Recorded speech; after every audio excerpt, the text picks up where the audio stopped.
ते हिंदीत समारोप करेल। मी जातो मीटिंग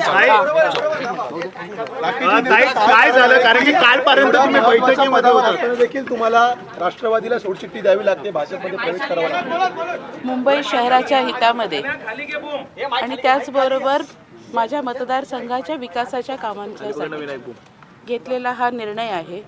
आणि विशेष करून मुंबई शहरामध्ये ज्या पद्धतीने झपाट्याने विकास कामे होत आहेत त्याच पद्धतीने घाटकोपरमध्ये देखील होणे अपेक्षित आहे, म्हणून हा आलेला विचार आहे।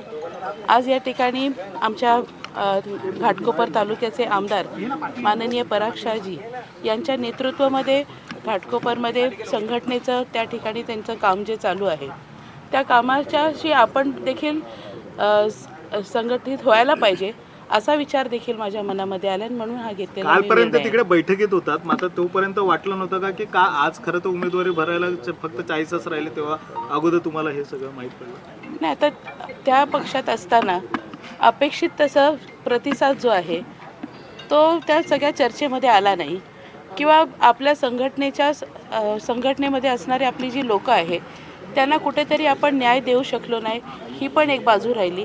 आणि म्हणून ह्या अनेक असे विषय आहेत की ज्या कारणास्तव हा निर्णय मला घ्यावा लागला आहे। तुमच्या सोबत आणखी काही राष्ट्रवादीतून मोठे चेहरे आता प्रवेश करू शकतात का?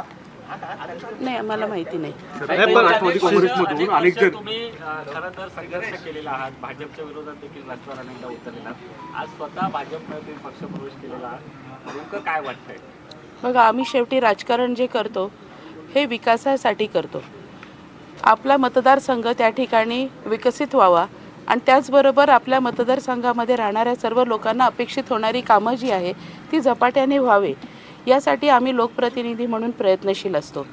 पण अशा परिस्थितीमध्ये जर आपल्या लोकांना अपेक्षित असणारं काम आम्ही जर देऊ शकत नसू, आणि आज गेल्या काही वर्षांमध्ये आपल्या सर्वांनाच ही गोष्ट मान्य करावी लागेल की ज्या पद्धतीने आज भाजपच्या माध्यमातून या शहराचा विकास होत आहे तर त्यामध्ये कुठेतरी आम्ही देखील त्यामध्ये संघटित व्हायला पाहिजे या विचाराने मतदारसंघातल्या लोकांचा विचार घेऊन आज हा निर्णय राष्ट्रवादीकडून उमेदवारी मिळाली असती का? कारण राष्ट्रवादीकडून उमेदवारी मिळाली असती तर त्यांच्यासोबतच पुण्यामध्ये सुद्धा युतीची चर्चा सुरू झालेली होती।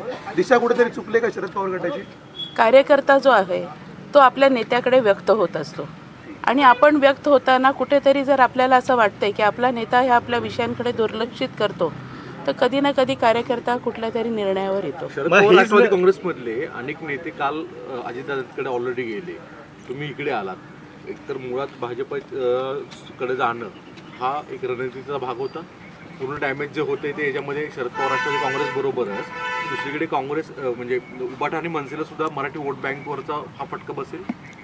नाही, ह्या विषयावर मी भाष्य करण्याऐवजी मला वाटतंय राजकारण हे राजकारणाच्या ठिकाणी आहे। निवडणूक प्रक्रिया जी आहे आज 4 वर्षांनंतर या शहरात होत आहे। लोकप्रतिनिधी त्या वॉर्डामध्ये निवडून यावा, त्या वॉर्डाचा विकास व्हावा याच्यासाठी सर्वच पक्ष प्रयत्नशील आहेत। अशा परिस्थितीमध्ये ज्या पक्षांनी विकास कामांवरती जोर धरलेला आहे, ज्यांना लोकांच्या ह्या सर्व कामांची ठिकाणी आवर्जून काळजी घ्यावीशी वाटते, अशा पक्षाशी आपण संलग्न होऊन काम करायला पाहिजे किंवा अशा पक्षामध्ये आपण प्रवेश करून काम करायला पाहिजे, हा माझा विचार आहे। तीच भीती होती का मनामध्ये, जर राष्ट्रवादीपासून जर उमेदवारी मिळाली असती तर निवडून येणं शक्य झालं नसतं, त्यामुळे भाजपमध्ये आलात? नाही, तसं काही नाही आहे। पण त्याचबरोबर मी आपल्याला सांगू इच्छिते की ज्या पद्धतीने विकास कामं या शहरात व्हायला लागलेली आहेत तर त्याला लोकांचा कल आहे, लोकांनी ती गोष्ट स्वीकारलेली आहे आणि म्हणून मी देखील स्वीकारलेली आहे।